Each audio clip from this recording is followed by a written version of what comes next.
কুত্তা, আমি তোর আপু হই বলে এলোপাথারি মাহমুদের বুকে ঘুষি আর চড় মারতে লাগলো। আহ আপু, আমার ব্যথা লাগছে তো।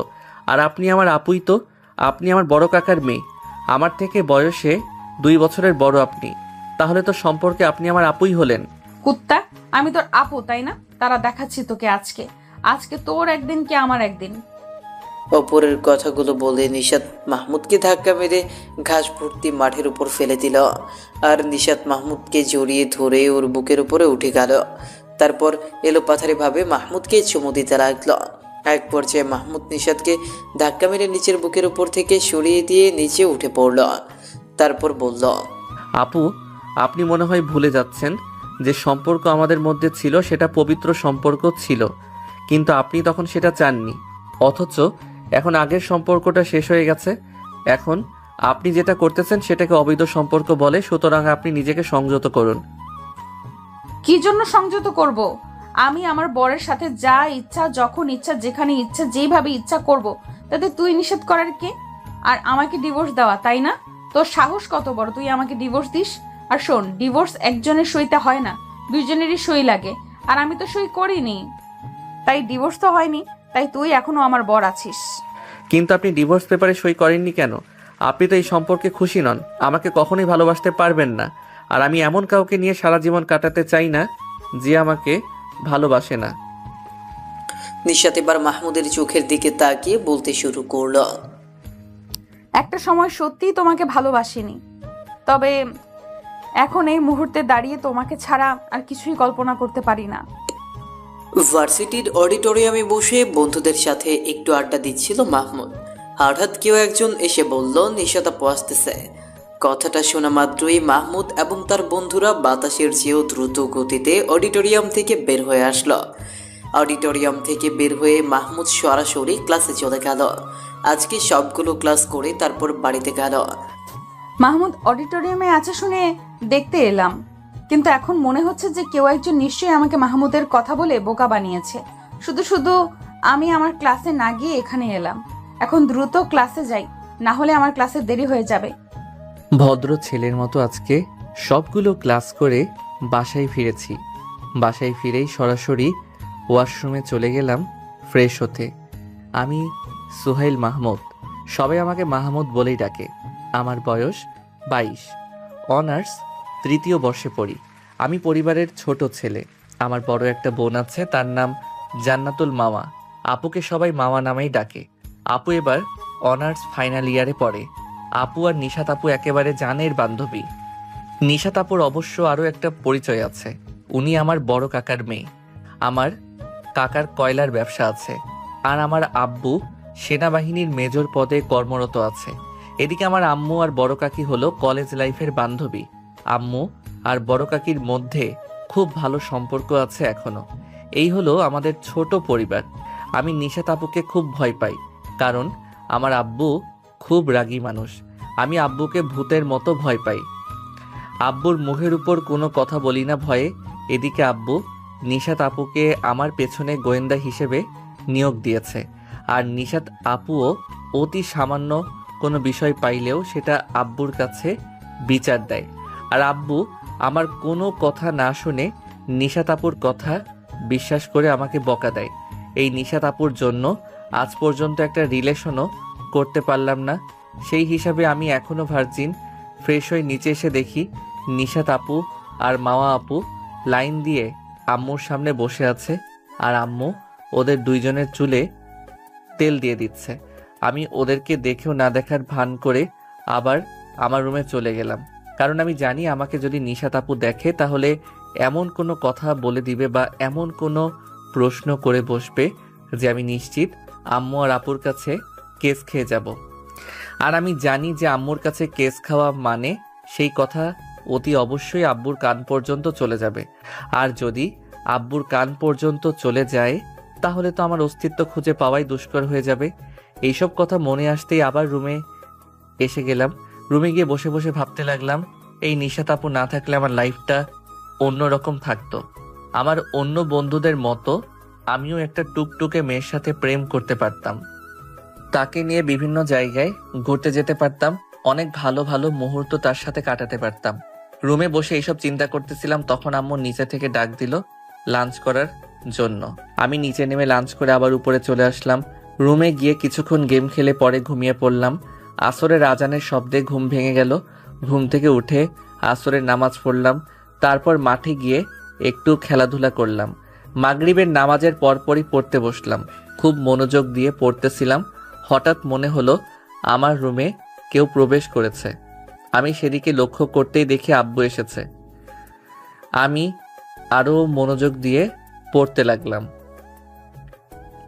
কিছুক্ষণ রুমের মধ্যে ঘোরাঘুরি করে আব্বু আমার পাশে এসে বসলো। আমি তারপরও কিছুক্ষণ একমনে পড়তে লাগলাম।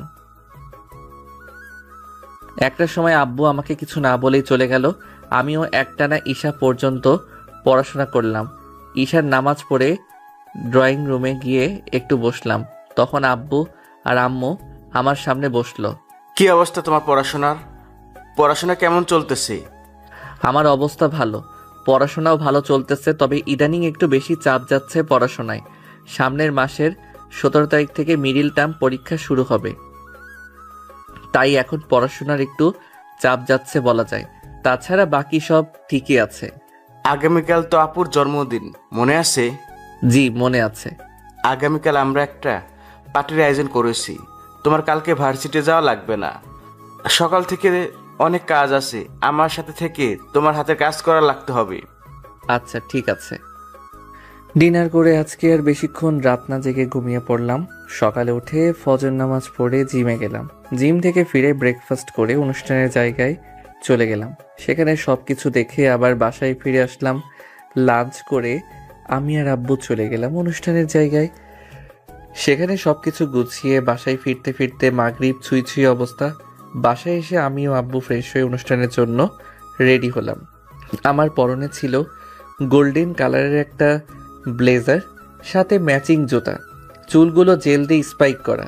আয়নায় দাঁড়িয়ে নিজেকে দেখে নিজেই ক্রাশ খেলাম।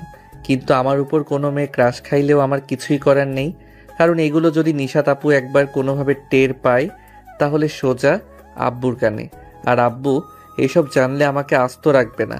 যাই হোক, এক বালতি চাপা কষ্ট নিজের মনে দাফন করে চললাম অনুষ্ঠানের উদ্দেশ্যে। খুব সুন্দর লাইটিং এবং আয়োজনের সাথে খুবই জাঁকজমকপূর্ণভাবে আপুর জন্মদিনের অনুষ্ঠান পালন করা হচ্ছে। আমি এই সারাদিন কাজ করে খুবই ক্লান্ত ছিলাম, তাই অনুষ্ঠানের মেইন ফ্লোর থেকে বের হয়ে সামনে থাকা সুইমিং পুলের এক কোণে বসে সুইমিং পুলের পানিতে পা দুইটা ডুবিয়ে কানে ব্লুটুথ দিয়ে গান শুনতেছিলাম। আর গান শোনার সাথে সাথে নিজেও মুখে গুনগুন করে গান গাচ্ছিলাম। হঠাৎ কোনো মানুষের উপস্থিতি টের পেলাম নিজের আশেপাশে। সামনে পানিতে খুব খেয়াল করে তাকিয়ে দেখে বুঝলাম যে উপস্থিত মানুষটি কোনো পুরুষ নয়, বরং একজন মেয়ে মানুষ। আমি তার দিকে ফিরে তাকালাম মেয়েটাকে দেখার জন্য। তার দিকে তাকিয়ে দেখলাম সেটা আমার বড় আপু। কি ব্যাপার বার্থডে গার্ল, অনুষ্ঠান ছেড়ে এখানে কি জন্য?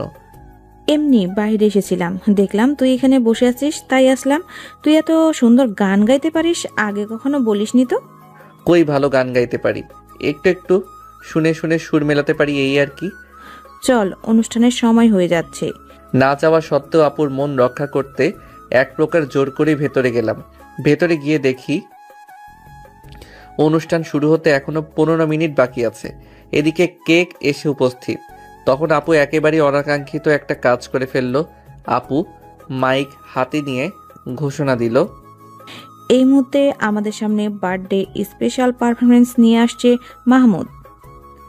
এই কথা শোনার পরে আমার কেমন যেন আকাশ থেকে পড়ার মতো অবস্থা। আমি এটার জন্য একেবারেই অপ্রস্তুত ছিলাম না। তারপর আপুর সম্মান রক্ষার্থে আমি স্টেজে গিয়ে জুবিন নটিয়ালের হামনাওয়া গান গাইলাম।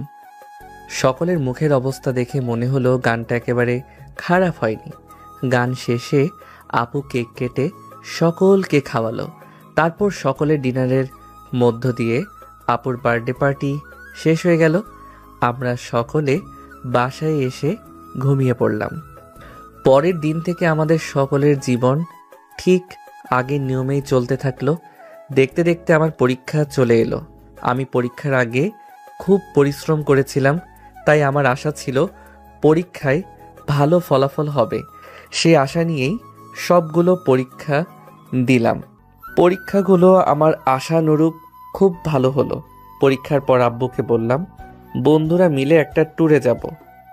আব্বু আমাকে ট্যুরে যাওয়ার পারমিশন দিয়ে দিল।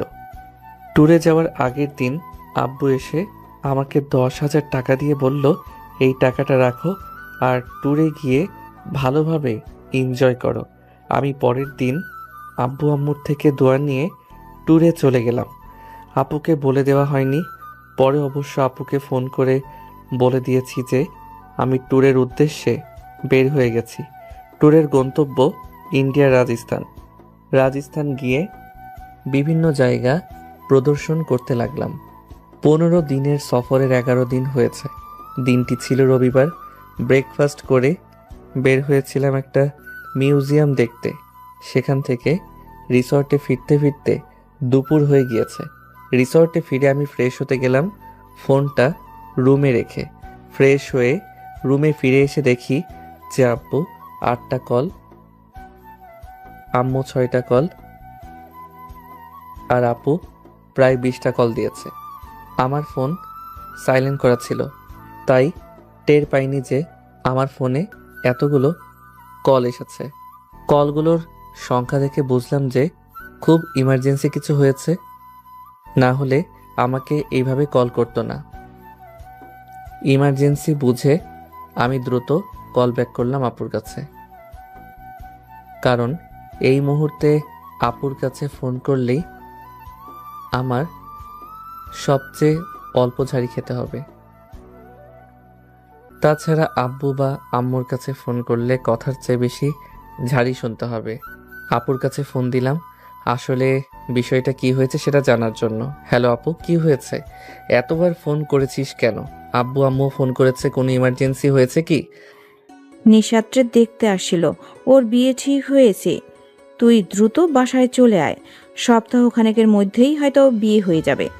আচ্ছা ঠিক আছে, আমি আজকে হয়তো আসতে পারবো না, আগামীকাল সকালের ফ্লাইটেই চলে আসব। তুই আব্বুরে বলে দিস যে তোর সাথে আমার কথা হয়েছে। আচ্ছা ঠিক আছে, তুই সময় মতো চলে আসিস। নিশাত আপুর বিয়ে ঠিক হয়েছে কথাটা শোনার পর থেকেই কেমন যেন নিজের কাছেই ভালো লাগতেছে। কারণ একবার বিয়ে হয়ে গেলে তো আর আমার পেছনে সারাদিন গোয়েন্দাগিরি করতে পারবে না। যাই হোক, সেদিন আমি আর রিসর্টে থেকে বের হলাম না, বরং আমি আমার সমস্ত জিনিসপত্র গুছিয়ে নিলাম। আগামীকাল সকালে প্রথম ফ্লাইটেই চলে যেতে হবে, সেইভাবে অনলাইনে টিকিট কেটে রাখলাম। পরের দিন সকালে বাসায় চলে আসলাম। বাসায় এসে দেখলাম যে বাড়িতে কেমন যেন বিয়ে বিয়ে আমেজ লেগেছে। বাড়িঘরের সবকিছুই নতুন করে সাজানো হচ্ছে। আপুর কাছ থেকে জানতে পারলাম যে আনুষ্ঠানিক বিয়ে এই মুহূর্তে হবে না, এই মুহূর্তে কলমা করে রেখে যাবে। আর নিশাত আপুর ফাইনাল ইয়ারের ফাইনাল পরীক্ষা শেষ হওয়ার পর আনুষ্ঠানিকভাবে বিয়ে হবে। আব্বু আম্মুর সাথে দেখা করলাম, তখন তারা তেমন কিছু বলল না। তাতে করে বুঝলাম যে তাদেরকে আপু ম্যানেজ করেছে। দেখতে দেখতে বিয়ের দিন চলে আসলো। সকলেই নিজেদের কাজে ব্যস্ত। আব্বু আম্মু, কাকা কাকি, আপু প্রত্যেকেই নিজেদের কাজে ব্যস্ত রয়েছে, তাই কারোর সাথে তেমন বেশি একটা কথা হলো না। বিয়ে উপলক্ষে আমিও কিছু শপিং করলাম। একটা গোল্ডেন কালারের পাঞ্জাবি, পায়জামা এবং জুতা, সাথে একটা ঘড়ি কিনলাম। বিয়ের দিন সকালবেলায় নিশাত আপুর হাতে আমার আপু মেহেন্দি লাগিয়ে দিল। তার কিছুক্ষণ পর পার্লার থেকে মেয়েরা এসে নিশাত আপুকে সাজিয়ে দিল। লাল বেনারসি, মুখে হালকা মেকআপ, চুলগুলো খোপা করা আর খোপার চারপাশে বেলি ফুলের মালা। এই সাজে নিশাত আপুকে লালপরি থেকে কোনো অংশেই কম লাগছিল না। বিয়ের সময় দেওয়া ছিল শুক্রবার জুম্মার পরে। সকলে সেইভাবে প্রস্তুতি নিল। আব্বু, কাকা, আমি সকলেই গোসল করে নামাজ পড়তে যাওয়ার জন্য প্রস্তুত হলাম। এখন ঘড়িতে সময় 11:53। বরপক্ষ কত দূর আসছে সেটা শোনার জন্য কাকু ফোন দিল, কিন্তু কেউই ফোন রিসিভ করলো না। আব্বু ফোন করেছিল, তাতেও একই অবস্থা, কেউই ফোন রিসিভ করে না। নিশাত আপুর কাছে ছেলের নম্বর ছিল। যেদিন নিশাত আপুকে দেখতে এসেছিল, ছেলেকে নিশাত আপুর খুব পছন্দ হয়েছিল, তাই সেদিন তাদের মধ্যেই নিজেদের ফোন নম্বর আদান প্রদান হয়েছিল। আর সেদিনের পর থেকে বিয়ের আগ পর্যন্ত নিশাত আপু ছেলেটার সাথে চুটিয়ে প্রেম করেছে। আপু জীবনে কখনোই প্রেম করেনি আমার জানা মতে, তাই বলা যায় যে এটা আপুর জীবনের প্রথম প্রেম। আর প্রথম প্রেমের আবেগটাও একটু অন্যরকমই হয়। এটা যারা প্রেম করেছেন তারা ঠিকই জানেন। কাকি নিশাত আপুর কাছ থেকে ছেলের নম্বর নিয়ে ছেলেকে ফোন করলো। ছেলের অবস্থা আরও ভয়ঙ্কর। বাড়ির লোকের ফোনে তাও কল ঢুকতেছিল, কিন্তু ছেলের ফোন সরাসরি বন্ধ বলতেছে। এবার আমার নাকে কেমন যেন রহস্যের গন্ধ আসতে শুরু করেছে। ছেলে সহ ছেলের বাড়ির কারোর সাথে যোগাযোগ করা যাচ্ছে না। এটা নিয়ে আমাদের বাড়িতে একটা অস্বস্তি সৃষ্টি হলো। আমার এই পরিবেশটা একদমই ভালো লাগতেছিল না। তাই আমি আপুকে বলে বাসার পাশে একটা লেক আছে, সেই লেকের পাড়ে এসে বসে আছি। আমি মন লেকের পাড়ে বসেছিলাম, হঠাৎ পকেটে থাকা ফোনটা বেজে উঠল। পকেট থেকে ফোনটা বের করে দেখলাম যে আব্বু ফোন করেছে। মাহমুদ, কোথায় তুমি? আমি ফোনটা রিসিভ করলাম। আব্বু আমার ভালো লাগতেছিল না, তাই একটু লেকের পাড়ে বসে আছি। তুমি যেখানে থাকো না কেন 10 মিনিটের মধ্যে বাসায় চলে আসো, তোমার সাথে জরুরি কথা আছে। আচ্ছা আব্বু, আসতেছি। আব্বুর সাথে কথা বলা শেষে আমি সরাসরি বাসার উদ্দেশ্যে রওনা হলাম। বাসায় ঢুকে মনে হলো বাসার পরিবেশ একেবারেই থমথমে। সবাই আমাকে কেমন করে যেন দেখতেছে। মনে হচ্ছে এলিয়েনদের জগৎ থেকে কোনো এলিয়েন পৃথিবীর বুকে অবতরণ করেছে, তাই সবাই আশ্চর্য হয়ে তাকে দেখতেছে। আমি ওসব কিছু পাত্তা না দিয়ে আব্বুর রুমের দিকে গেলাম। দেখলাম আপু আব্বুর রুমের দরজায় দাঁড়িয়ে আছে।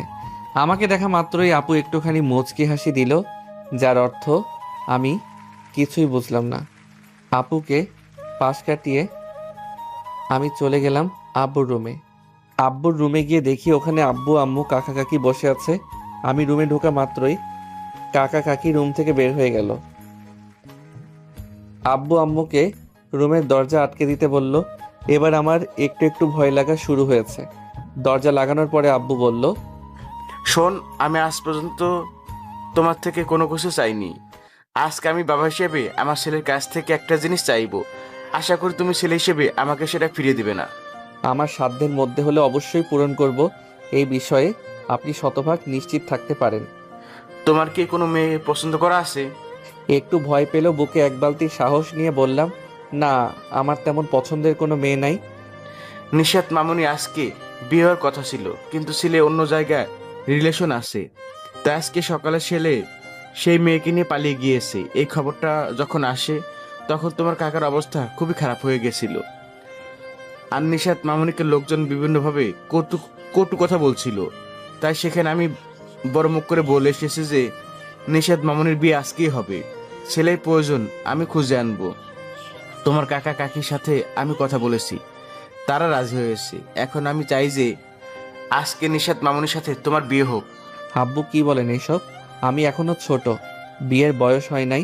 আমি এখন বিয়ে করলে বউ খাওয়াবো কিভাবে? আর তার চেয়ে বড় কথা হলো, নিশাত আপু আমার চেয়ে প্রায় 2 বছরের বড়। আমি তাকে কিভাবে বিয়ে করব? আমি তাকে বড় আপুর দৃষ্টিতে দেখি, তাকে আমি কখনো সেই দৃষ্টিতে দেখি নাই। অনুরোধ সাপেক্ষে যদি আমি এই বিয়ে করতে রাজি হয়েও যাই, নিশাত আপু কি রাজি হবে এই বিয়ে করতে? তোর পড়াশোনা শেষ করে সেটেল হওয়ার আগ পর্যন্ত তোর বউ খাওয়ানোর চিন্তা তোকে করতে হবে না। আর যতদূর কথা, ছোট বড় এটা কোনো বিষয় না। এখন মেয়ে বড়, ছেলে ছোট, এমন বিয়ে অহরহ হচ্ছে। আর আমাদের সমাজে সেটা সদরে গ্রহণ করতেছে। আর দৃষ্টিভঙ্গির কথা বলতে বললে আমি বলবো, দৃষ্টিভঙ্গি পাল্টানোর সময় লাগে না। নিষেধ মামুনি তো আর তোর মায়ের পেটের বোন না, তোর চাচাতো বোন। কাল পর্যন্ত তোর বোনের চোখে দেখেছিস, আজকে থেকে বউয়ের চোখে দেখবি। আর তাছাড়া এটা তো আর স্বাভাবিক বিষয় না, দুর্ঘটনার বিয়ে। অ্যাডজাস্ট করতে একটু সময় লাগবে, কিন্তু একসময় গিয়ে সবকিছু ঠিক হয়ে যাবে। এখন বলো, তোমার কি এই বিয়েতে কোনো আপত্তি আছে? নিশাত আপু যদি রাজি থাকে তাহলে আমার কোনো সমস্যা নাই। আচ্ছা, তাহলে বিয়ের জন্য প্রস্তুতি নাও। আচ্ছা, মনে রেখো তোমাকে কিন্তু একটু সময় দিতে হবে নিশাত মামুনিকে সবকিছু আগে নিজেদের সামলে নেওয়ার জন্য। নিশাত আম্মু, তুই রাজি হয়ে যাই বিয়েতে। মামুর ছেলে হিসাবে খুবই ভালো, তোকে সারা জীবন খুব সুখে রাখবে। এখনকার সময় বয়সে ছোট বড় এই বিষয়টা কোনো ম্যাটার করে না।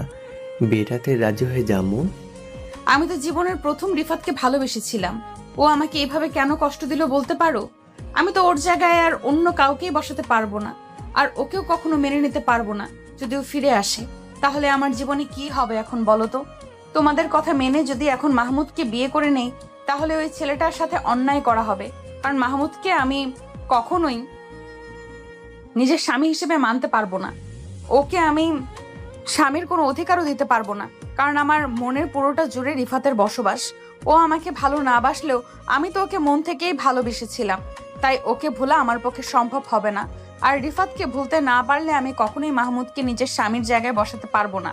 তাহলে তো ওই ছেলেটার সাথে অনধিকার চর্চা হয়ে যাবে, এটা ওর প্রতি অন্যায় হয়ে যাবে। ওরও তো একটা জীবন আছে, ওরও তো কিছু স্বপ্ন আছে। আমার জন্য কেন ও নিজের জীবন ও স্বপ্নের জলাঞ্জলি দিবে? সময় একটা বড় প্রতিষেধক আম্মু। সময় এবং পরিস্থিতি মানুষের অনেক বড় বড় আঘাতে প্রতিষেধক হয়ে ওঠে। আর তোমার এই আঘাতটা তো সেসবের বিবেচনায় একেবারেই ছোট আঘাত। এটাও সময়ের সাথে সাথে ঠিক হয়ে যাবে। তবে এটা ঠিক হওয়ার জন্য তোমাকে একটু সময় দিতে হবে। ভেঙে পড়লে হবে না।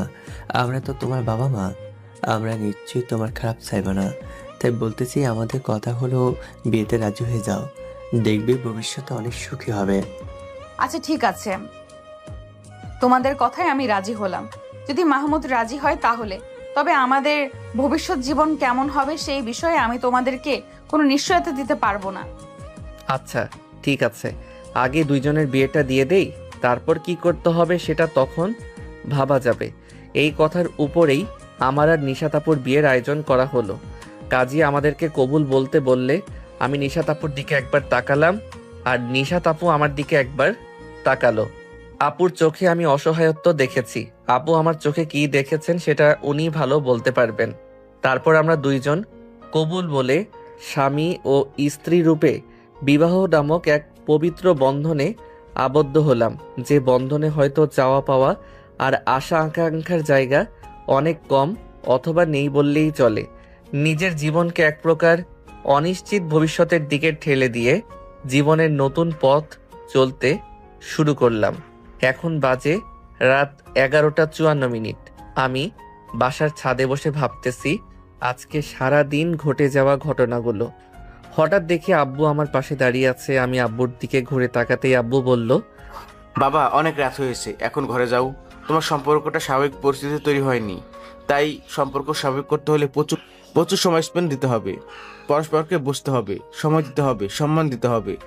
অপরদিকে মানুষটা সর্বোচ্চ পর্যায়ে যত্ন নিতে হবে। পরস্পরের অনুভূতি শেয়ার করতে হবে। তোমার সাথে থাকা লোকটার মূল্য তোমার কাছে কতটা সেটা তোকে বুঝতে হবে। তারপরে ধীরে ধীরে সম্পর্ক উন্নয়ন হবে। পরস্পরের মন একে অপরের কাছে বাধা পড়বে। আব্বু আমার সাথে সাধারণত এই ধরনের কথা বলেন না, তাই আমি আব্বুর কথাগুলো শুনে যথেষ্ট অবাক হয়েছি। তবু আব্বুর কথা মতো নিজের রুমে চলে গেলাম। রুমে গিয়ে দেখি নিশাত আপু, মানে এখন আমার বউ নিশাত, খাটের এক কোণে শুয়ে আছে। আমাকে রুমে ঢুকতে দেখি তাড়াতাড়ি উঠে বসে পড়ল। আমি ঘরের দরজা আটকে দিয়ে খাটের উপরে গিয়ে বসে পড়লাম। আমি খাটে বসা মাত্রই নিশাত বলল, তোর সাথে আমার কিছু কথা আছে। দেখ মাহমুদ, বিয়েটা আমি করতে চাইনি। আমি রিফাতকে ভালোবাসি, এটা সত্যি কথা। আমি জীবনে কখনোই প্রেম করিনি, কারণ পড়াশোনার পরিবারের মধ্যে নিজেকে এতটাই ব্যস্ত রেখেছি যে এই সমস্ত করার খুব একটা সময় পাইনি। এটা তুই খুব ভালো করেই জানিস। এখনো পর্যন্ত আমার জীবনে প্রথম এবং একমাত্র পুরুষ হলো রিফাত। এই অল্প কিছুদিনেই আমি ওকে বড্ড বেশি ভালোবেসে ফেলেছি। রিফাত আমার জীবনের প্রথম ভালোবাসা, তাই আমার মনের যে নির্ভেজাল খাঁটি আবেগটুকু ছিল সেইটুকু সম্পূর্ণটাই আমি রিফাতকে দিয়ে দিয়েছি। তাই এখন আমার কাছে অন্য কাউকে দেওয়ার মতো কিছুই নেই। তার মানে এটা নয় যে আমি তোকে আমার স্বামী হিসেবে মানতে পারবো না। আমি তোকে আমার স্বামী হিসেবে অবশ্যই মানি। তোর আর আমার বিয়ে হয়েছে, এই বিয়েটাকে আমি সম্পূর্ণ মন থেকে মেনে নিয়েছি। যতদিন আমি এই সম্পর্কে থাকবো ততদিন এই সম্পর্কের সম্পূর্ণ দায়িত্ব কর্তব্য আমি পালন করব মন থেকে। কিন্তু আরো একটা সত্যি কথা হলো, আমার স্বামী হিসাবে আমার থেকে যে ভালোবাসাটা তোর প্রাপ্য সেটা আমি তোকে কখনো দিতে পারবো কিনা জানি না, তবে বাকি দায়িত্ব কর্তব্যগুলো আমি সব পুরোপুরি পালন করব। দেখ মাহমুদ, আমি তোকে সব বলে দিলাম যেটা আমার মনে আছে। এরপরে যদি তুই আমাকে জোর করিস তাহলে হয়তো তোর পুরুষত্বের কাছে আমার হার মেনে নিতে হবে। তবে তখন হয়তো আমাদের সম্পর্কের এই সুন্দর সমীকরণটা আর থাকবে না। দেখ, তুই একজন পুরুষ মানুষ হিসেবে তোর বিবাহিত জীবনে একজন নারীর ভালোবাসা পাওয়ার সম্পূর্ণ অধিকার আছে, যেটা আমি তোকে হয়তো কখনোই দিতে পারবো না। তাই তুই আমাকে ডিভোর্স দিয়ে অন্য একটা বিয়ে করে ফেল। এটা আমার দৃষ্টিতে সবচেয়ে ভালো উপায়। এখন সিদ্ধান্ত তোর। তুই নিজের জীবনের সমস্ত ইচ্ছেগুলো কি বিসর্জন দিয়ে এমন একজন মানুষের কাছে থাকবি যে তোকে কোনোদিনও প্রকৃত ভালোবাসা দিতে পারবে না, নাকি তুই আমাকে ডিভোর্স দিয়ে তোর জীবনটাকে নতুন করে শুরু করবি? আপনি ফ্রেশ না হলে ফ্রেশ হয়ে আসুন, আপনি বের হলে আমি ফ্রেশ হতে ঢুকবো। আমার এমন কথা শুনে নিশাত যথেষ্ট অবাক হলেও একটা ফর্মাল কাপড় নিয়ে ফ্রেশ হতে চলে গেল। এদিকে আমি বসে বসে ভাবতেছি আমার জীবনটা কোন পথে চলতেছে। মেয়ে হিসেবে নিশাত একটু করা হলেও মনটা খুবই ভালো। সংসার করার জন্য যে কোনো ছেলেই এমন একজন মেয়ে চাইবে, কিন্তু অন্যদিকে নিশাত যেটা বলতেছে সেটা যদি ও রাগের কথা হয় তাহলে তো ঠিক আছে। আদর, যত্ন, ভালোবাসা, ইম্পর্টেন্স আর একজন বিশ্বস্ত মানুষকে পাশে পেলেই ঠিক হয়ে যাবে। এটা করা আমার পক্ষে সম্ভব, কিন্তু যদি এটাই নিশাতের জীবনের একমাত্র সত্যি হয় তাহলে তো সমস্যা। এইসব ভাবার মধ্যেই নিশাত ফ্রেশ হয়ে বেরিয়ে আসলো।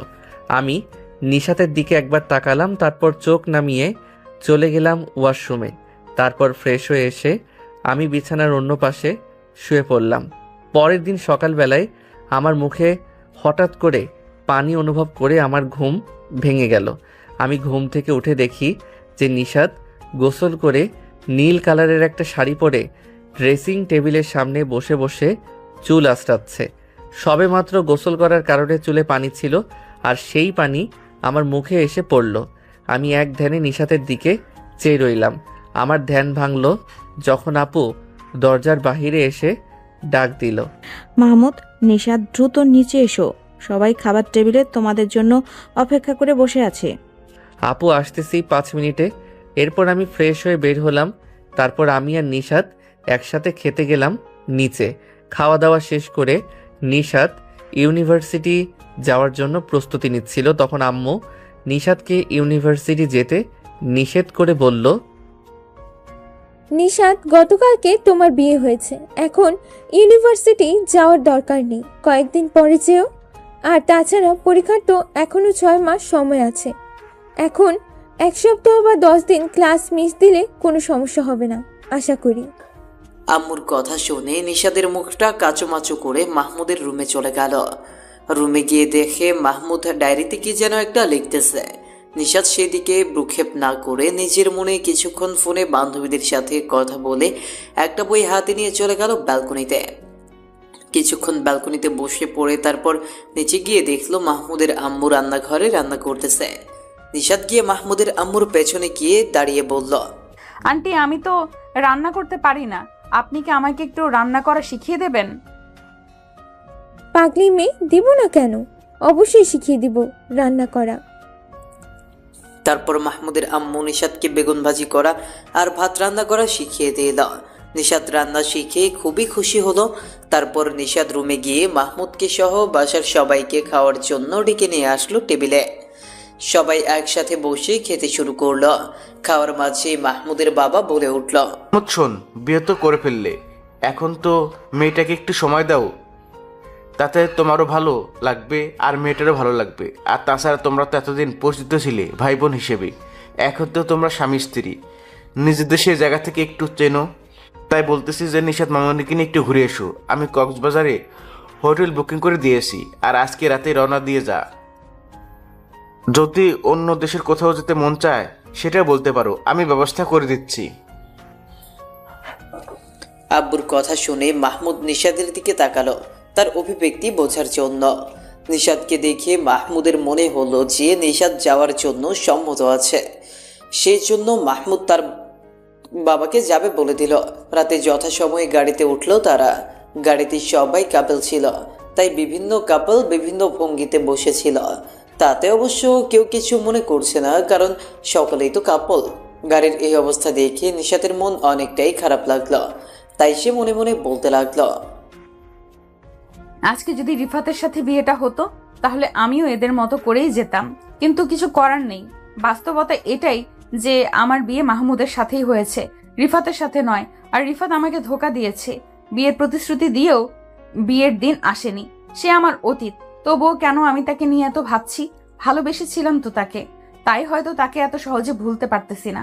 ভালোবাসা হয়তো এমনই হয়, এসব কথা ভাবতে ভাবতেই গাড়ির সিটে হেলান দিয়ে ঘুমিয়ে পড়ল নিশাত। নিশাত মাহমুদের উল্টো দিকে মাথা দিয়ে ঘুমিয়েছিল, কিন্তু ঘুমের মধ্যে দিক পরিবর্তন করে নিশাত মাহমুদের দিকে ফিরে গেল আর নিজের অজান্তে মাহমুদের কাঁধে মাথা দিয়ে ঘুমিয়ে পড়ল। মাহমুদের কাঁধে মাথা পড়তেই মাহমুদের ঘুম ভেঙে গেল। মাহমুদ খেয়াল করলো যে ঘুমের মধ্যে নিশাতের মাথাটা তার কাঁধে পড়েছে, তাই মাহমুদ নিশাতের মাথাটা ভালো করে তার কাঁধে রেখে নিশাতের নিষ্পাপ ঘুমন্ত চেহারার দিকে তাকিয়ে থাকলো। এইভাবে তাকিয়ে থাকতে থাকতে মাহমুদের এক সময় ঘুমিয়ে গেল। সকালে সূর্যের আলো জানলা দিয়ে নিশাতের চোখে পড়তেই তার ঘুম ভেঙে যায়। ঘুম ভাঙতেই নিশাত দেখে যে তার মাথা মাহমুদের কাঁধে আর মাহমুদের মাথা তার মাথার উপরে। এখন যদি নিশাত নড়াচড়া করে তাহলে মাহমুদের ঘুম ভেঙে যাবে, তাই নিশাত নড়াচড়া না করে চোখ বন্ধ করে ওইভাবেই থাকে। তবে তাকে দেখলে যে কেউ মনে করবে যে সে ঘুমিয়ে আছে। মাহমুদের ঘুম ভাঙলে মাহমুদও তাই মনে করল। নিশাত ঘুমিয়ে আছে মনে করে মাহমুদ বলতে লাগলো, ঘুমন্ত অবস্থায় আপনাকে একেবারে নিষ্পাপ লাগতেছে। যদি আপনি একটিবার ভালোবাসাতেন, একবার আমাকে ভালোবাসার অধিকার দিতেন, কথা দিচ্ছি ভালোবাসায় আপনাকে ভরিয়ে দিতাম, কোনো কষ্ট হতে দিতাম না আপনার।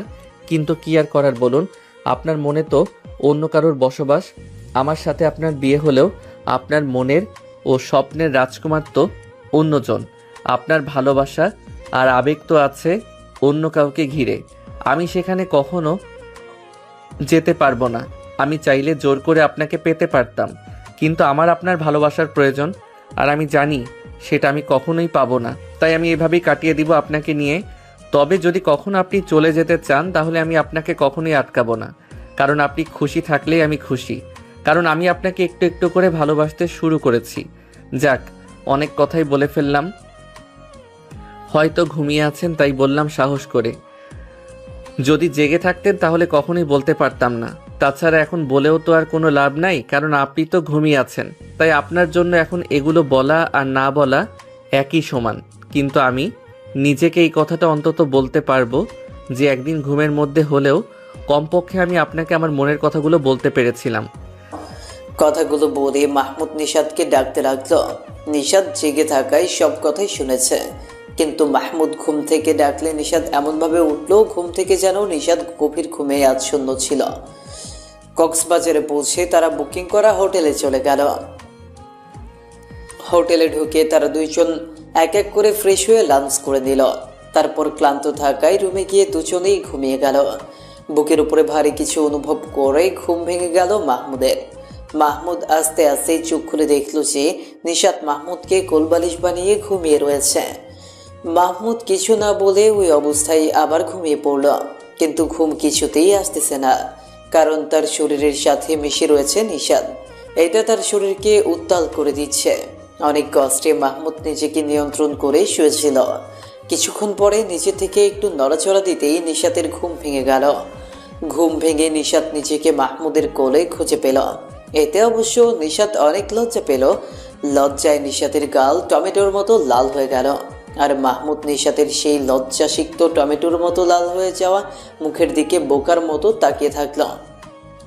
মাহমুদের এইভাবে তাকানোতে নিশাতের লজ্জায় মাটি করে মাটির নিচে চলে যেতে মন চাচ্ছিল। পরিস্থিতি সামাল দেওয়ার জন্য নিশাত দ্রুত উঠে ওয়াশরুমে চলে গেল। রাত হয়ে যাওয়ায় সেদিন আর বাইরে বের হয়নি তারা। পরের দিন ভোরবেলা সূর্য ওঠার অনেক আগে মাহমুদ আর নিশাত সমুদ্র সৈকতে চলে গেল। সেখানে গিয়ে তারা সমুদ্র সৈকতের ভোরের আবহাওয়া দেখল, তারপর সূর্য ওঠা দেখল। সূর্য যখন মধ্য আকাশে অর্থাৎ সকাল 12টার পরে মাহমুদরা হোটেলে ফিরে যাওয়ার প্রস্তুতি নিচ্ছিল, তখন নিশাতের সমুদ্রের পানিতে গোসল করতে মন চাইল। নিশাত মাহমুদকে কোনো কিছু না বলেই চলে গেল সমুদ্রের পানিতে গোসল করতে। মাহমুদ জানলে নিশাতকে কখনোই একা যেতে দিত না, কারণ মাহমুদ জানে যে নিশাত পানিতে সাঁতার কাটতে পারে না। একটু পরে মাহমুদ নিশাতকে যাওয়ার জন্য বললে দেখে নিশাত নেই। মাহমুদ সাথে সাথে নিশাতকে কল করলো, কিন্তু নিশাতের ফোন বন্ধ। এবার ব্যাপক চিন্তায় পড়ে গেল মাহমুদ। সমুদ্র সৈকতের বিভিন্ন জায়গায় চিল্লিয়ে চিল্লিয়ে নিশাতের নাম ধরে ডাকতে লাগলো মাহমুদ, কিন্তু কোথাও পেল না মাহমুদ তাকে। বিভিন্ন জায়গায় নিশাতকে খুঁজে না পেয়ে মাহমুদ এক জায়গায় চুপ করে মাথা নিচু করে কাঁদতে লাগলো। অন্যদিকে নিশাত সমুদ্রে নেমে গোসল করতে লাগলো। সে ছোট মানুষের মতো পানি নিয়ে খেলা করতে লাগলো। সব কিছুই ঠিক ছিল, কিন্তু হঠাৎ একটা ঢেউ সব কিছুকে আলাদা করে দিল, পাল্টে দিল কারো কারো জীবনের পুরো সমীকরণটাই। একদিকে নিশাত সমুদ্রে গোসল করতেছে, অন্যদিকে মাহমুদ বসে কাঁদতেছে। হঠাৎ করে বিকট একটা শব্দ হলো। মাহমুদ সামনের দিকে তাকিয়ে দেখে যে একটা বড় ঢেউ এসে একটা মেয়েকে ভাসিয়ে নিয়ে যাচ্ছে, আর মেয়েটা চিৎকার করতেছে। মুহূর্তের মধ্যে মেয়েটির গলার আওয়াজ শুনেই মাহমুদ বুঝতে পারলো যে মেয়েটা নিশাত। মাহমুদ দ্রুত ওখানে দুইটা লোকের সাথে নিয়ে নেমে পড়লো সমুদ্রে, কিন্তু সমুদ্রের ঢেউয়ের সাথে তাল মিলিয়ে সাঁতার কেটে উঠতে পারছিল না কেউই। ঠিক সেই মুহূর্তেই সামনে থেকে একটা স্পিড বোট আসতেছিল। সেখানে থাকা একটা ছেলে এই অবস্থা দেখে দ্রুত গিয়ে নিশাতকে উদ্ধার করে নিয়ে আসে। সমুদ্র থেকে উঠিয়ে আনার পর দেখা গেল যে নিশাত অনেকটা পানি খেয়ে ফেলেছে, সেই জন্য অজ্ঞান হয়ে গেছে। মাহমুদ দুই হাত দিয়ে কিছুক্ষণ ধরে পেট চেপে অনেকটা পানি বের করে ফেলল, তবুও জ্ঞান ফিরল না। বাধ্য হয়ে নিশাতকে শ্বাস প্রদান করলো মাহমুদ। তারপর একটা সময় গিয়ে নিশাতের জ্ঞান ফিরল। জ্ঞান ফিরে নিশাত নিজেকে মাহমুদের কোলের মধ্যে শো অবস্থায় পেল। কিছুক্ষণ পর যখন নিশাতে একটু সুস্থ হয়ে উঠল, তখন তাকে নিয়ে হোটেলে ফিরে এলো মাহমুদ। সেদিন রাতে মাহমুদ নিশাতের অনেক কেয়ার করে। হাতে পায়ে গরম তেল মালিশ করে দেওয়া থেকে শুরু করে খাবার নিজের হাতে খাইয়ে দেওয়া, তারপর ঘুমানোর সময় মাথায় হাত বুলিয়ে দেওয়া এবং ঘুম পাড়িয়ে দেওয়া। এমনকি এই ঘটনার পরে আর একদিন ওখানে ছিল ওরা। এই সময়ের মধ্যে এক গ্লাস পানিও ঢেলে খেতে হয়নি নিশাতকে। সব কিছু মাহমুদ করে দিছে। মাহমুদের এই কেয়ার করাটা নিশাতের অনেক ভালো লাগলো। এমনকি আস্তে আস্তে নিশাত নিজেও মাহমুদের প্রতি দুর্বল হয়ে পড়তেছিল, কিন্তু নিশাত কিছুতেই এটা বুঝতে চাচ্ছিল না যে নিশাত দিন দিন মাহমুদের প্রতি দুর্বল হয়ে যাচ্ছে। কারণ এটা মেনে নিলে তার প্রথম ভালোবাসাকে সে ভুলে যাবে। তাই নিশাত সিদ্ধান্ত নিল যে সে মাহমুদকে অ্যাভয়েড করে চলবে। এইদিকে কক্সবাজার থেকে আসার পর থেকে নিশাত নিয়মিত মাওর সাথে ইউনিভার্সিটিতে যায়। ইউনিভার্সিটির সবাই এখন জানে যে মাহমুদ আর নিশাত স্বামী স্ত্রী। নিশাত বলতে না চাইলেও মাওয়া সবাইকে বলে দেয়। এভাবেই চলতেছিল মাহমুদ নিশাতের সংসার। মাহমুদ প্রতিনিয়ত নিশাতকে বিভিন্নভাবে নিশাতের প্রতি তার ভালোবাসার কথা বোঝাতো, কিন্তু নিশাত বুঝেও সেগুলো অ্যাভয়েড করত। তবে মাহমুদের বিশ্বাস ছিল যে একদিন নিশাত ঠিকই বুঝবে। এভাবেই তাদের বিয়ের 3 মাস পার হয়ে গেল। ইদানিং মাহমুদের নিশাতকে নিয়ে একটু সন্দেহ হয়, কারণ শেষ কয়েকদিন যাবৎ মাহমুদ খেয়াল করে যে নিশাত তার সাথে কার সাথে যেন কথা বলে খুব আস্তে আস্তে। তাও আবার যখন মাহমুদ রুমে থাকে না তখন। যদি কোনো সময় মাহমুদ রুমে চলে আসে তাহলে দ্রুত ফোন কেটে লুকিয়ে ফেলার চেষ্টা করে। এই কাজটা যথেষ্ট সন্দেহপ্রবণ হলেও মাহমুদ কিছুই মনে করেনি, কিন্তু একদিন তার সন্দেহ সত্যি হয়ে যায়। মাহমুদ বাসা থেকে বের হয়েছিল কোনো একটা কাজে। রাস্তায় মাহমুদ দেখে যে নিশাত অন্য একটা ছেলের বাইকের পেছনে বসে কোথা যেন যাচ্ছে। কৌতূহল বশত মাহমুদ তাদের পিছু নিল। মাহমুদ দেখলো যে ছেলেটা নিশাতকে নিয়ে একটা পার্কে ঢুকল। মাহমুদ পার্কের মধ্যে ঢুকে নিশাদের কাছে ছেলেটাকে দেখে অবাক হয়েছিল, কারণ নিশাদের সাথে ছেলেটি ছিল রিফাত, যে তাকে বিয়ের দিন একা রেখে চলে গিয়েছিল। মাহমুদের মাথায় যেন আকাশ ভেঙে পড়ল, পায়ের নিচ থেকে মাটি সরে গেল।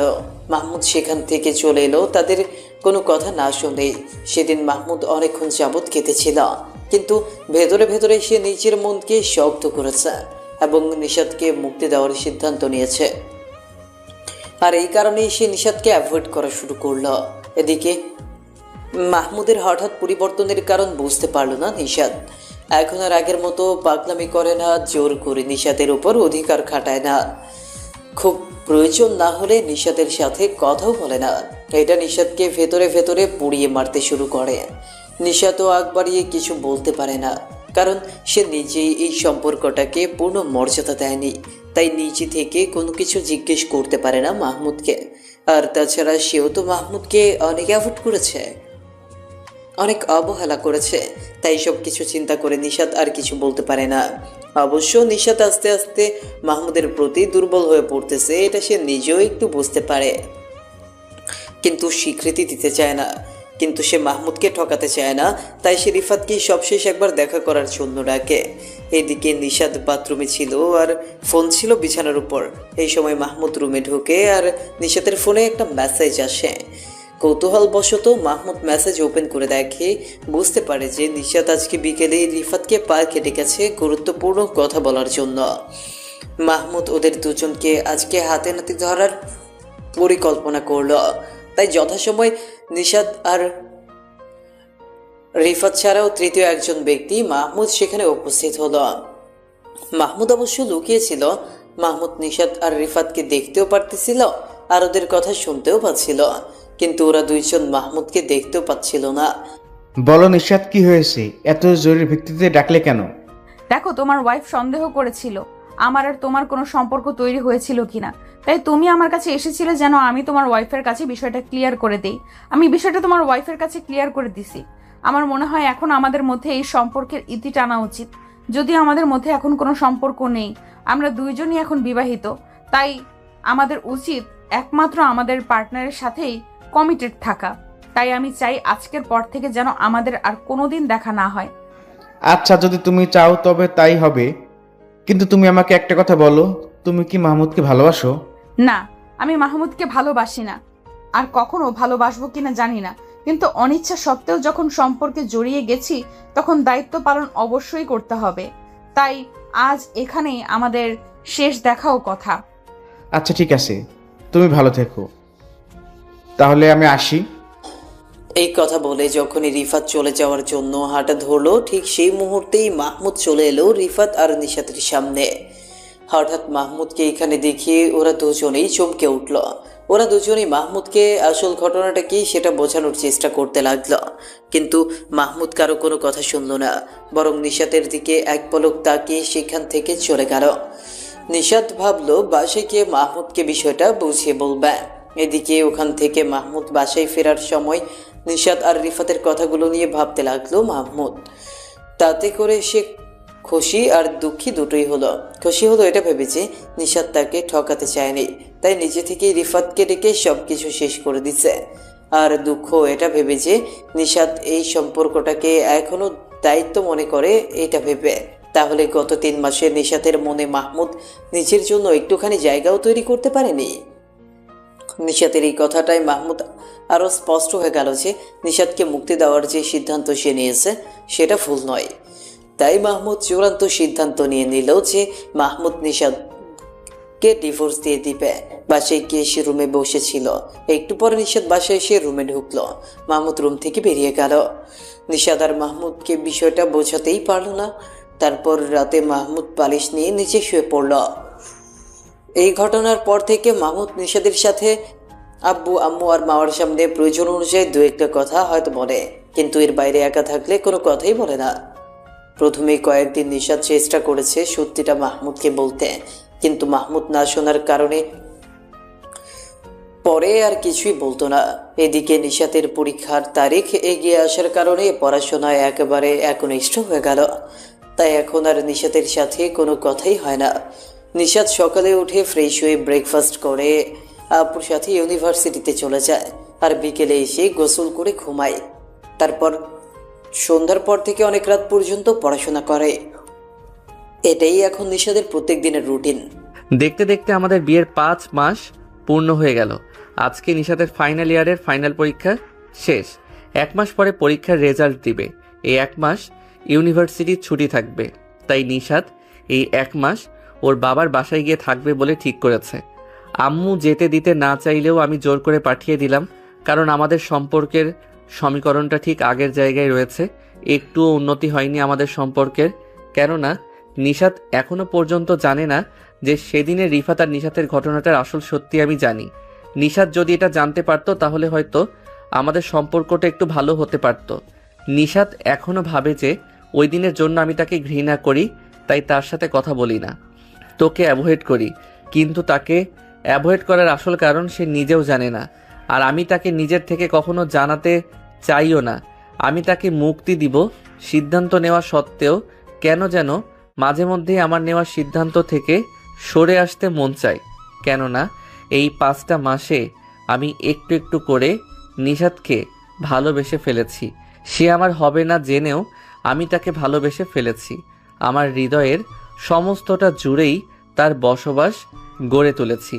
এখন আমার হৃদয়ের সম্পূর্ণটা জুড়েই শুধু নিশাতের বসবাস।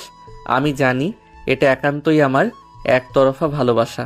সে আমাকে কখনো ভালোবাসবে না, তারপরেও আমি এতেই খুশি আছি। আমার মনের এই কথাগুলো শুধুমাত্র আমার ডায়েরিটাই জানে, আর কেউ জানে না। বিগত 5 মাসে নিশাতকে নিয়ে আমার মনের সব অনুভূতিগুলো একটা একটা করে ডায়েরির পাতায় লেখা আছে। ওই ডায়েরির পাতাগুলো একমাত্র জানে যে আমি নিশাতকে কতটা ভালোবাসি। কিন্তু আমার ইদানিং মনে হচ্ছে আমার ডায়েরি আমি ছাড়াও অন্য কেউ পড়ে। কিন্তু প্রশ্ন হলো, এই অন্য কেউ কে যে আমার ডায়েরি পড়ে? নিশাত বাবার বাড়ি 1 মাস থাকবে বলে গেলেও 3 দিন পরে চলে এলো আমাদের বাসায়। আমি দেখেও কিছুই বললাম না। ইদানিং আমাদের মধ্যে খুব প্রয়োজন ছাড়া কথা হয় না। নিশাতের জগতেই থাকে, ওর পড়াশোনা আর রিফাতের সাথে কাটানো কিছু স্মৃতিকে আঁকড়ে। আর আমি 1 মাস আগে সেনাবাহিনীর মাঠে দাঁড়িয়েছিলাম। সেখানে আব্বুর পরিচিত অফিসার থাকাতে চাকরিটা পেতে আমার খুব বেশি কষ্ট করতে হয়নি। আমাদের ট্রেনিংয়ের ডেট দিয়েছে 1 মাস পরে। আমি এখন চিন্তায় পড়ে গেলাম যে নিশাতকে কি করা যায়, কারণ বিগত 5 মাসে আমার কোনোভাবেই আমার মনে হয়নি যে আমার প্রতি তার কোনো অনুভূতি জন্ম নিয়েছে। তাই আমি সিদ্ধান্তহীনতায় ভুগছিলাম। এভাবে আরও 15 দিন চলে গেল। তবে একটা বিষয় নিশাত বাবার বাড়ি থেকে আসার পর থেকে খেয়াল করতেছি যে নিশাত আমার মনোযোগ আকর্ষণের চেষ্টা করে বিভিন্নভাবে, কিন্তু বিষয়টা আমি খুব বেশি গুরুত্বের সাথে দেখিনি। অন্যদিকে আমার আপু একদিন আমার ঘরে এসেছিল চার্জার খুঁজতে। সেদিন আমার এতটাই ঘুম পেয়েছিল যে আমি ডায়েরিটা খুলে রেখেই ডায়েরির পাশে মাথা রেখে ঘুমিয়ে গিয়েছিলাম। সেদিন আপু আমার ডায়েরির শুরু থেকে কিছু পাতা পড়েছিল। তারপর প্রতিদিন আমি যখন বাসায় থাকতাম না বা আমি যখন ঘুমিয়ে থাকতাম, তখন আপু লুকিয়ে লুকিয়ে আমার ডায়েরি পড়তো। আপু আমার ডায়েরি পড়ে বুঝতে পারে আমার আর নিশাতের সম্পর্কের অবস্থা। তখন আপু নিজে নিজে নিশাতের সাথে কথা বলতে নিশাতের বাসায় যায়, কারণ তখন নিশাত পরীক্ষা শেষ করে বাসায় চলে গেছে 1 মাসের ছুটিতে। কিরে নিশাত, কি খবর তোর? বাসা থেকে চলে আসলি, আমাকে তো বললি না কিছু। আম্মুকে তোর কথা জিজ্ঞাসা করলে বললো তুই বাড়িতে আসলে এসেছিস, তাই চলে এলাম তোর বাড়িতে। তোকে একটা জিনিস দেখানোর আছে, সেটা দেখানোর জন্যই মূলত এসেছি। এই তো ভালো। আসলে আসার সময় তুই বাসায় ছিলি না, আর এদিকে আম্মু বারবার কোনো করতেছিল, তাই দ্রুত চলে এসেছি। আন্টিকে তো বলে এসেছিলাম। আর কি দেখবি তুই আমাকে? দেখি, দেখা তো। আপু তখন আমার ডায়েরিটা নিশাতের হাতে দিল। নিশাত ডায়েরিটা পড়তে শুরু করলো। ডায়েরির লেখা, গতকাল রাতটা আমার জীবনের অন্য যে কোনো রাতের থেকে আলাদা। আমার জীবনে এক পরীর আগমন ঘটেছে। নাম নিশাত। মেয়েটা একটু রাগী হলেও অনেক ভালো। আমার থেকে বয়সে 2 বছরের বড়। পরীটা আমার সাথে এক খাটে থাকলেও কেমন যেন একটু আলাদা থাকে আমার থেকে। তার হৃদয়ে অন্য কেউ ভর করে আছে। তার জীবনে প্রথম ও একমাত্র ভালোবাসা, যার সাথে তার বিয়ে ঠিক হয়েছিল। কিন্তু ভাগ্যের নির্মম পরিহাসে বিয়ের দিন ছেলেটা নিশাতকে রেখে তার প্রেমিকার সাথে পালিয়েছে। এটা নিশাত মেনে নিতে পারেনি, তাই আমাকে বলেছে যে সে আমাকে স্বামী মানলেও আমাকে ভালোবাসতে পারবে না কখনো। আমি অবশ্য এটা মেনে নিয়েছি। না মানলে কি হতো এটা ভেবে সময় নষ্ট করতে চাচ্ছি না। তার মনে অন্য কারো বসবাস। সে আমাকে বিয়ে করেছে, তার মানে এটা নয় যে সে বাধ্য হয়ে আমাকে ভালোবাসবে। ভালোবাসা বাধ্য হয়ে হয় না। তবে আমি তাকে ভালোবাসি, তাই তাকে সেই স্বাধীনতা দিয়েছি অন্য কাউকে ভালোবাসার। আমি নিশাতকে অনেক ভালোবাসি। চেষ্টা করব সে যেন কোনোদিন কষ্ট না পায়। সে যেতে চাইলে হয়তো তাকে আটকে রাখতে পারবো না। শুধু চাইছি আর কিছুদিন পরে যেন সে যায়, তার সাথে যেন অনেক সময় কাটানো যায়। সে চলে গেলে এই স্মৃতিগুলো নিয়ে বাঁচতে চাই। নিশাত আমাকে 2টা অপশন দিয়েছে। 1, হয়তো আমি তাকে নিয়ে অধিকার বঞ্চিত হয়ে জীবন কাটাবো। 2, তাকে ডিভোর্স দিয়ে নতুন করে জীবন শুরু করব। তবে নিশাত বলেছে দ্বিতীয়টাই নাকি আমার জন্য ভালো। সে বয়সে আমার থেকে বড়, সে এটাকে ভালো মনে করেছে আমার জন্য। কিন্তু বিশ্বাস করুন, আমি সারাটা জীবন অধিকার বঞ্চিত থাকতে রাজি ছিলাম যদি নিশাত আমার সাথে খুশি থাকতো। কিন্তু নিশাত আমার সাথে খুশি নয়। বিয়ের আগে ওর মুখে সর্বোপরি একটা মিষ্টি হাসি থাকতো, কিন্তু বিয়ের আজ 5 মাসের মধ্যে আমি কোনোদিন ওর মুখে ওই হাসিটা দেখিনি। তাই আমি বাধ্য হয়ে সিদ্ধান্ত নিয়েছি যে ওর খুশির জন্য হলেও আমি ওকে ডিভোর্স দিয়ে দিব, যাতে করে নিশাত ভালো থাকে। ওর ঠোঁটের কোণে সেই ভুবন ভুলানো এক চিলতে মিষ্টি হাসিটা দেখার জন্য হলেও আমি ওকে ডিভোর্স দিব।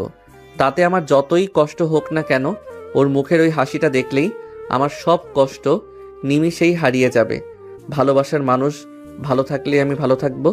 কালকে দুপুরে একটা মেইল এসেছে, সেখানে আমার সেনাবাহিনীর চাকুরি কনফার্ম করেছে, কিন্তু এটা আমি নিশাতের সাথে শেয়ার করতে পারিনি, কারণ আজকাল ওর সাথে আমার কথাও কম হচ্ছে।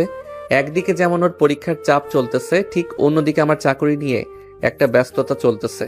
আমি আবার ভেবে দেখলাম ডিভোর্সের পরে যেন নিশাত জীবনটাকে নিজের মতো করে উপভোগ করতে পারে, সেই ব্যবস্থাও করব।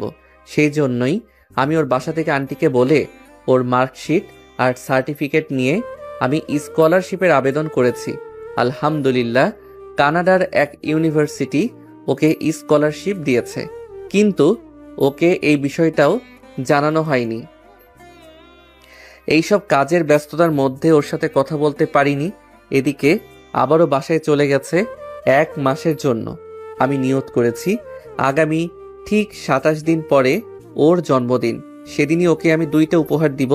একটা হলো ওর জন্মদিনের উপহার, সেটা হলো স্কলারশিপ লেটার, আর অন্যটা হলো ওর বিবাহের অর্ধবর্ষ উপলক্ষে উপহার, সেটা হলো ওর হাসি ফিরিয়ে দেওয়ার উপলক্ষ আমার থেকে ওর মুক্তিনামা বা ডিভোর্স লেটার। এই মেয়েটা বড্ড অদ্ভুত, প্রতিনিয়তই আমাকে এক অজানা মায়ার বাঁধনে আটকে ফেলছে।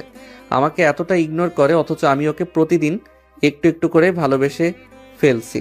এখন বড্ড ভয় করে এটা ভেবে যে নিশাত চলে গেলে কি হবে আমার। ডায়েরির লেখাগুলো পড়ে অঝরে কাঁদতে লাগলো নিশাত, আর মাওকে জড়িয়ে একাধারে বলতে লাগলো, আমি এই মানুষটাকে এতদিন অবহেলা করেছি, যে মানুষটা আমাকে পৃথিবীর সব কিছুর বিপরীতে গিয়ে ভালোবেসেছে। আমি এটা কি করলাম যে মানুষটা আমাকে এতটা ভালোবাসলো, তাকে আমি এতটা কষ্ট দিলাম? কেন আমি ওকে এতটা অবহেলা করলাম? অতিরিক্ত কাদার কারণে নিশাত অজ্ঞান হয়ে গেল। মাওয়া নিশাতকে বিছানায় শুইয়ে দিয়ে চোখে মুখে পানির ছিটা দিয়ে জ্ঞান ফেরালো। তারপর ওর থেকে বিদায় নিয়ে নিজের বাসায় চলে আসলো। ওই দিন বিকেলেই নিশাত মাহমুদের বাড়ি ফিরে আসলো। বাসায় আসার পরে নিশাত অনেকবার মাহমুদের সাথে কথা বলার চেষ্টা করেছে। সেদিনের ঘটনার বাস্তবতাটা মাহমুদের সামনেই তুলে ধরার চেষ্টা করেছে, কিন্তু বিভিন্ন কারণ দেখিয়ে মাহমুদ নিশাতের কথা শোনেনি, বা বলা যায় শুনতে চায়নি। এইভাবে আস্তে আস্তে নিশাতের জন্মদিন এগিয়ে আসলো। এদিকে শেষ কয়েকদিনে নিশাতের মনেও মাহমুদের জন্য ভালোবাসা নামক অনুভূতিটা সম্পূর্ণভাবে জেঁকে বসল। নিশাত এখন সবসময় মাহমুদকে নিয়ে ভাবে। মাহমুদের কথা চিন্তা করে মাঝে মাঝে সে চিন্তার জগতে হারিয়ে যায়। আজকে রবিবার, আগামীকালকে নিশাতের জন্মদিন। বাসায় নিশাতের জন্মদিন উপলক্ষে রবিবার রাত 12টার সময় কেক কাটার আয়োজন করা হয়েছে, কিন্তু সব কিছু ঠিক থাকলেও আজকে সারাদিন মাহমুদকে কোথাও দেখা যায়নি। ওদিকে নিশাত ভেবে রেখেছে যে রবিবার দিন মাহমুদকে ওর মনের কথা বলে ওর সাথে সম্পর্কটা ঠিক করে নিয়ে রাতে দুইজন একসাথে কেক কেটে উদযাপন করবে, কিন্তু মাহমুদ বাসায় না থাকায় সেটা আর হয়ে ওঠেনি। নিশাত রাত 11টা পর্যন্ত অপেক্ষা করেছে মাহমুদের জন্য, কিন্তু তখনও মাহমুদ বাসায় আসেনি। এদিকে পার্টিতে মেহমান চলে আসায় নিশাত রেডি হয়ে নিচে চলে গেল। সময় রাত 11:40। হঠাৎ বাসার বড় গেট দিয়ে মাহমুদের প্রবেশ। মাহমুদ 2টা খাম হাতে নিয়ে বাড়িতে ঢুকল। কেউ কিছু না বুঝলেও নিশাত আর মা বুঝে গেল আগামী আধা ঘন্টায় কি হতে চলেছে।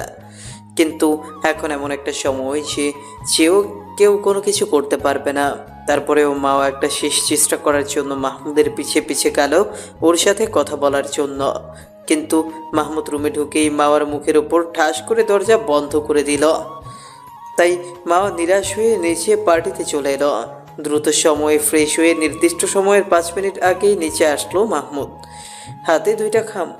এই 5 মিনিটেও মাহমুদের সাথে কথা বলার চেষ্টা করেছে মাওয়া, নিশাত দুজনেই, কিন্তু মাহমুদ নিজেকে মেহমানদের সাথে কথা বলতে ব্যস্ত রেখেছিল। নির্দিষ্ট সময় কেক কাটা হলো, সকলে উপহার দিল নিশাতকে। সবার শেষে আসলো মাহমুদ। নিশাতের সামনে আসতেই নিশাতের চোখ জোড়া ভিজে উঠল। খুব কাছের কোনো জিনিসকে হারিয়ে ফেলার ভয় ওর মধ্যে জেঁকে বসল। অবশেষে মাহমুদ খাম দুটো নিশাতের হাতে দিয়ে বলল, এখানে 2টা গিফট আছে, একটা তোমার চাওয়া গিফট আর অন্যটা আমার পক্ষ থেকে তোমাকে করা গিফট। আর সাথে একটা চিরকুট আছে। কথাগুলো বলতে বলতে মাহমুদের চোখ জোড়া ভিজে গেল, কিন্তু লোক চোখের আড়ালে মাহমুদ তার চোখ জোড়া মুছে সেই বার্থডে পার্টি ত্যাগ করল। পার্টি থেকে বের হয়ে মাহমুদ একটা নির্জন ফাঁকা মাঠে গিয়ে কিছুক্ষণ চিৎকার করে কাঁদল, তারপর মুখে হাত দিয়ে ফুপিয়ে ফুপিয়ে কাঁদতে লাগলো। এদিকে নিশাত চিরকুটটা খুলে পড়তে শুরু করলো। আমি জানি সেদিন আপনার আর রিফাতের মধ্যে কি কথা হয়েছিল। আমি ওখানে শুরু থেকে শেষ পর্যন্ত ছিলাম। আমি এমন একটা জায়গায় ছিলাম যেখান থেকে আপনারা আমাকে না দেখতে পেলেও আমি আপনাদেরকে স্পষ্ট দেখতেও পারছিলাম আর শুনতেও পারছিলাম। চিরকুট পড়া শেষ করে নিশাত সামনে তাকিয়ে দেখে যে মাহমুদ মেন গেট দিয়ে বের হয়ে যাচ্ছে। মাহমুদের চলে যাওয়ার দিকে ফ্যাল ফ্যাল করে তাকিয়ে থাকলো নিশাত, আর ভাবতে লাগলো এটা কি হলো তার সাথে। অবশ্য এটা তো হওয়ারই ছিল তার সাথে, কিন্তু সে তো সব কিছু ঠিক করে নিতে চেয়েছিল, তাহলে কেন সে একটা সুযোগ পেল না? এইসব ভাবতে ভাবতে অঝরে কাঁদতে লাগলো নিশাত। নিশাতের অবস্থা দেখে মাওয়া তাকে পাঠিয়ে দিল মাহমুদকে খুঁজে বের করে ওর সাথে কথা বলে সব কিছু মিটিয়ে নিতে। নিশাত মাহমুদকে খুঁজতে খুঁজতে একটা ফাঁকা মাঠে গাছের নিচে মুখে হাত দিয়ে ফুপিয়ে ফুপিয়ে কাঁদতে দেখতে পেল। নিশাত গিয়ে একেবারে মাহমুদের পেছনে গিয়ে বসল। ছেড়ে যখন যেতেই পারবে না তাহলে ছেড়ে চলে এলে কেন? কে কে কে? এ কি নিশাত আপু? আপনি এখানে? নিশাত মাহমুদের মুখে আপু ডাক শুনে বলল, কুত্তা, আমি তোর আপু হই বলে এলোপাথারি মাহমুদের বুকে ঘুষি আর চড় মারতে লাগলো। আহ আপু, আমার ব্যথা লাগছে তো। আর আপনি আমার আপুই তো। আপনি আমার বড় কাকার মেয়ে, আমার থেকে বয়সে 2 বছরের বড় আপনি। তাহলে তো সম্পর্কে আপনি আমার আপুই হলেন। কুত্তা, আমি তোর আপু তাই না? তারা দেখাচ্ছি তোকে আজকে। আজকে তোর একদিন কি আমার একদিন। অপরের কথাগুলো বলে নিশাত মাহমুদকে ধাক্কা মেরে ঘাস ভর্তি মাঠের উপর ফেলে দিল, আর নিশাত মাহমুদকে জড়িয়ে ধরে ওর বুকের উপরে উঠে গেল। তারপর এলোপাথারি ভাবে মাহমুদকে চুমু দিতে লাগলো। এক পর্যায়ে মাহমুদ নিশাতকে ধাক্কা মেরে নিচের বুকের উপর থেকে সরিয়ে দিয়ে নিচে উঠে পড়ল। তারপর বলল, আপু, আপনি মনে হয় ভুলে যাচ্ছেন যে সম্পর্ক আমাদের মধ্যে ছিল সেটা পবিত্র সম্পর্ক ছিল, কিন্তু আপনি তখন সেটা চাননি। অথচ এখন আগের সম্পর্কটা শেষ হয়ে গেছে। এখন আপনি যেটা করতেছেন সেটাকে অবৈধ সম্পর্ক বলে, সুতরাং আপনি নিজেকে সংযত করুন। কি জন্য সংযত করব? আমি আমার বরের সাথে যা ইচ্ছা, যখন ইচ্ছা, যেখানে ইচ্ছা, যেভাবে ইচ্ছা করব, তাতে তুই নিষেধ করার কে? আর আমাকে ডিভোর্স দেওয়া, তাই না? তোর সাহস কত বড়, তুই আমাকে ডিভোর্স দিস? আর শোন, ডিভোর্স একজনের সইতে হয় না, 2 জনেরই সই লাগে। আর আমি তো সই করিনি, তাই ডিভোর্স তো হয়নি। তাই তুই এখনো আমার বর আছিস। কিন্তু আপনি ডিভোর্স পেপারে সই করেননি কেন? আপনি তো এই সম্পর্কে খুশি নন, আমাকে কখনোই ভালোবাসতে পারবেন না। আর আমি এমন কাউকে নিয়ে সারা জীবন কাটাতে চাই না যে আমাকে ভালোবাসে না। নিশাত এবার মাহমুদের চোখের দিকে তাকিয়ে বলতে শুরু করলো, একটা সময় সত্যিই তোমাকে ভালোবাসিনি, তবে এখন এই মুহূর্তে দাঁড়িয়ে তোমাকে ছাড়া আর কিছুই কল্পনা করতে পারি না। আমার এসব উচ্চ ডিগ্রি চাই না, আমি সারা জীবন তোমাকে ভালোবাসতে চাই। আমি আর তুমি মিলে ছোট্ট একটা সংসার গড়ে তুলতে চাই। আমি তোমার ছেলেমেয়ের মা হতে চাই। তোমার জীবনের সর্বক্ষেত্রে আমি আমার অধিকার বাস্তবায়ন করতে চাই। সর্বোপরি আমি একান্তই তোমার হয়ে থাকতে চাই। দেবে কি আমাকে এই অধিকারটুকু? পূরণ করবে কি আমার এই চাওয়াটুকু? নিশাতের মুখে এই কথাগুলো শুনে মাহমুদ কেমন একটা ঘোরের মধ্যে চলে গিয়েছিল। তার ঘোর কাটলো আকাশের মেঘের গর্জনে। আকাশ থেকে বৃষ্টি পড়া শুরু হয়েছে। মাহমুদ নিশাতের দিকে 2 হাত প্রসারিত করে দিল। নিশাত দৌড়ে এসে মাহমুদের বুকে নিজের আশ্রয় খুঁজে নিল। মাহমুদ ও নিশাত পরস্পরকে এতটাই শক্ত করে আঁকড়ে ছিল যে মনে একে অপরের সাথে মিশে যাচ্ছে। ঠিক এ অবস্থায় বৃষ্টি পড়ার গতি বেড়ে গেল। 2 জনের শরীর বৃষ্টির পানিতে ধুয়ে যেতে লাগলো, সাথে ধুয়ে দিল তাদের পূর্বের সকল খারাপ স্মৃতিগুলো। এই মুহূর্ত থেকেই শুরু হলো মাহমুদ আর নিশাতের পূর্ণ ভালোবাসাময় পরিণয়ের এক নতুন অধ্যায়।